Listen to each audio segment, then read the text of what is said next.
Hello guys, I am CA Kanhaiya Malpani. Welcome to our YouTube channel CA talk. तो आज का session है हमारा टैक्सेशन ऑफ गिफ्ट्स के बारे में। जैसा कि आप सबको पता है, अभी शादियों का सीजन चालू है, तो हम सबसे पहले बात करेंगे कि जो मैरिज के दौरान जो गिफ्ट रिसीव होते हैं उसके टैक्स ट्रीटमेंट के बारे में। उसके बाद हम जो बात करेंगे वो बात करेंगे जनरल जो गिफ्ट रिसीव होते हैं उसके बारे में। जो ये गिफ्ट का टैक्सेशन है, ये सेक्शन 56 के द्वारा गवर्न होता है। जी हाँ, सेक्शन 56 अदर सोर्सेस के अंदर इसको टैक्सेबिलिटी आती है। तो सबसे पहले हम बात करते हैं कि मैरिज के दौरान जो भी गिफ्ट रिसीव होते हैं, चाहे फैमिली से हो, चाहे फ्रेंड से हो, चाहे रिलेटिव से हो, उस पर कोई तरह का टैक्सेशन लगेगा क्या? तो मैरिज के दौरान जो भी गिफ्ट रिसीव होता है उस पर कोई भी तरह का टैक्स नहीं लगता है। उसको पूरी तरह से एग्जेम्पशन दी गई है इनकम टैक्स एक्ट में।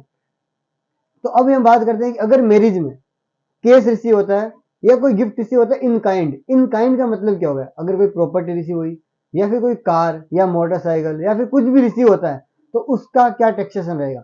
अगर मैरिज के टाइम में अगर आपको कोई भी तरह का कुछ भी गिफ्ट रिसीव होता है वो सभी का सभी एग्जम्प्ट रहेगा। इसका बेटर एग्जाम्पल है केएल राहुल की शादी। आपको पता होगा केएल राहुल की शादी में उनको बहुत सारे गिफ्ट आए थे। एक ऐसा अप्रोक्सीमेटली अंदाजा बताया जा रहा है कि उनको शादी के दौरान कुछ 20 से 30 करोड़ के गिफ्ट आए थे। उनको ओडी कार भी आया था, बाइक भी आई थी, काफी क्रिकेटर्स ने अच्छे अच्छे गिफ्ट दिए थे। तो वो सब एग्जाम रहेगा क्या? एग्जाम नहीं, वो पूरा टैक्स फ्री है। बिकॉज सेक्शन 56 में ऐसा लिखा हुआ है कि मैरिज के दौरान जो भी गिफ्ट रिसीव हुआ वो सब का सब टैक्स फ्री है। अब हम बात करते हैं जनरल जो गिफ्ट रिसीव होते हैं उसके बारे में। जी हाँ, तो जनरल जो गिफ्ट रिसीव होते हैं इन जनरल, अगर कोई भी गिफ्ट किसी इंडिविजुअल या एचईएफ को रिसीव होता है किसी रिलेटिव से, तो वो गिफ्ट टैक्सेबल रहेगा क्या? नहीं रहेगा जी। तो रिलेटिव का कोई डेफिनेशन है? जी हाँ, ऑफ कोर्स रिलेटिव का डेफिनेशन दे रखा है। तो ये रिलेटिव की डेफिनेशन की हमें बात करनी चाहिए। तो हम बताते हैं कि रिलेटिव की डेफिनेशन क्या है। रिलेटिव की डेफिनेशन में सबसे पहले कवर होता है इंडिविजुअल, लाइक कोई भी पर्सन जो गिफ्ट रिसीव करेगा इंडिविजुअल की spouse, spouse of the individual. Second thing, third thing कौन कवर होता है गिफ्ट में? कोई भी brother and sister of the individual and spouse के जो भी है ब्रदर एंड सिस्टर वो भी कवर होते हैं। इसके अलावा parents of the individual and spouse of the individual and any lenient ascendant और descendant of the individual and spouse of the individual and the spouse of the above all. ठीक है sir, ये definition तो act की language में आपने explain किया है, बट अगर कॉमन सेंस में बात करें तो इसको कैसे एक्सप्लेन कर सकते हैं? जैसे कि मैं बात करता हूँ मिस्टर एक्स है, मिस्टर एक्स और मिस्टर एक्स की वाइफ, तो ये दोनों हो गए रिलेटिव। अभी इन दोनों के भाई बहन भी रिलेटिव हो जाएंगे। जी हाँ। अब इन दोनों के पेरेंट्स भी रिलेटिव हो जाएंगे। जी हाँ।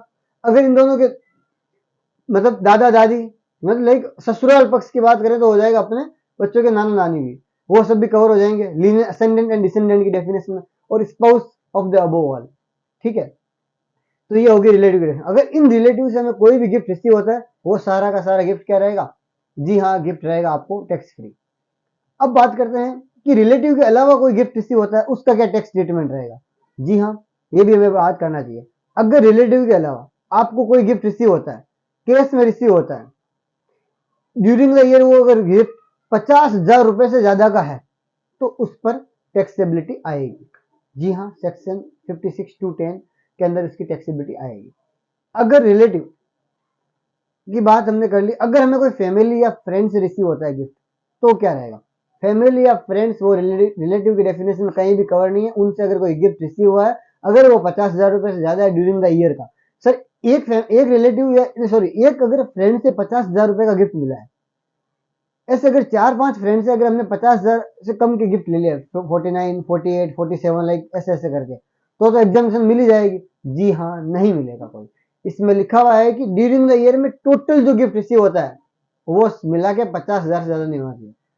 अगर 2 या 3 फ्रेंड से मिल के 50,000 से ज्यादा गिफ्ट मिला है तो वो सब टैक्सेबल में आ जाएगा। ठीक है, समझ गए ये बात? तो अब हम आगे चलते हैं। अब हम बात करते हैं कि कोई हमें प्रॉपर्टी मिली है उसकी क्या टैक्स ट्रीटमेंट रहेगा। अगर प्रॉपर्टी मिली है या फिर प्रॉपर्टी परचेज की है, रिलेटिव या फ्रेंड से, उसका अगर 50,000 रुपए से ज्यादा का अगर आपको फ्री में अगर मिल रहा है प्रॉपर्टी का, तो आपको वो टैक्सेबिलिटी आएगी। सर इसका कुछ समझाओ एग्जाम्पल देके। जी हाँ, अगर मैं बात करता हूँ कि आपने कोई फ्रेंड से एक प्रॉपर्टी परचेज की, रिलेटिव की बात ही नहीं कर रहा हूँ, मैं फ्रेंड की बात कर रहा हूँ, अदर देन रिलेटिव की बात कर रहा हूँ। अगर मेरे कोई किसी फ्रेंड से मैंने परचेज की प्रॉपर्टी, वो प्रॉपर्टी की वैल्यू है 15 लाख रुपए, ठीक है, और मैंने उसकी मार्केट वैल्यू या स्टैम्प ड्यूटी वैल्यू निकाली, बिकॉज हमें जब रजिस्ट्री करवानी है तो स्टैम्प ड्यूटी वैल्यू काम आएगी। जी हाँ, स्टैम्प ड्यूटी वैल्यू उस प्रॉपर्टी की मेरे को मिली 18 लाख रुपए।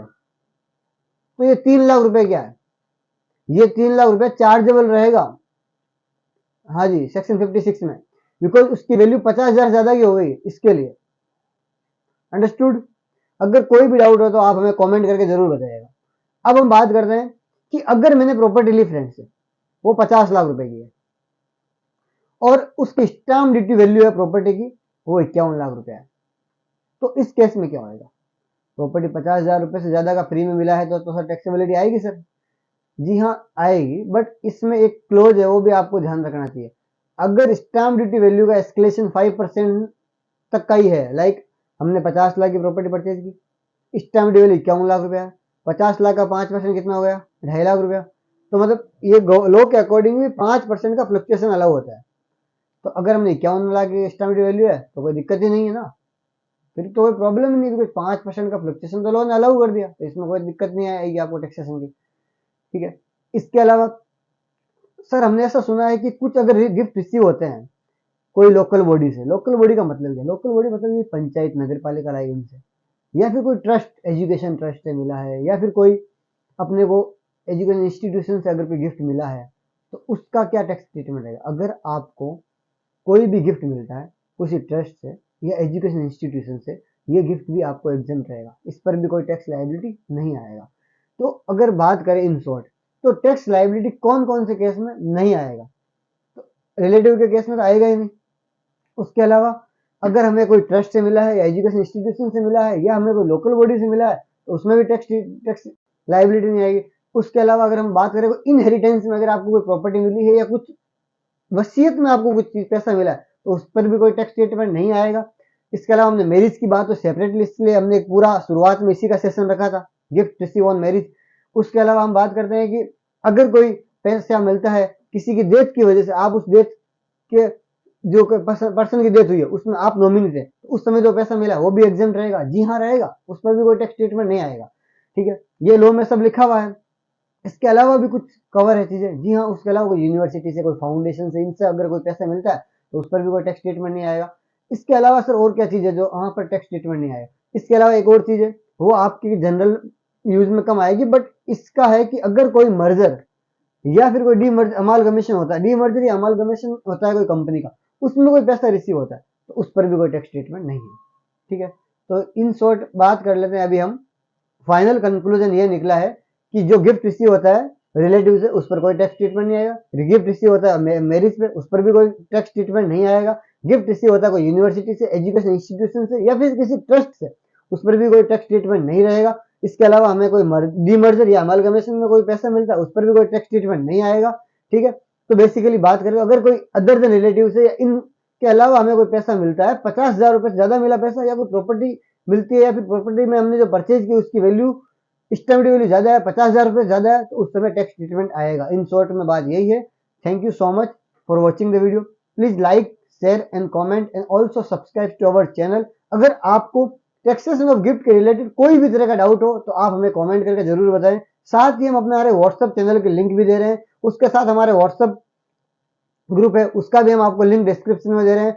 साथ ही साथ हम आपको एक इनकम टैक्स का एक FAQ आया, frequently asked question on the taxation of gift, उसके लिंक शेयर करते हैं। आपको अगर जरूरत है तो आप उसके लिंक पे जाएं और उसको लिंक को चेक करें, उसको पढ़ें, उसमें आपके डाउट सॉल्व हो जाएंगे। अगर इसके बाद भी आपके डाउट सॉल्व नहीं हुए तो आप हमें कमेंट करके जरूर बताएं, हम आपके डाउट को कंप्लीटली श्योरली क्लियर करने का 101% ट्राई करेंगे। Thank you so much.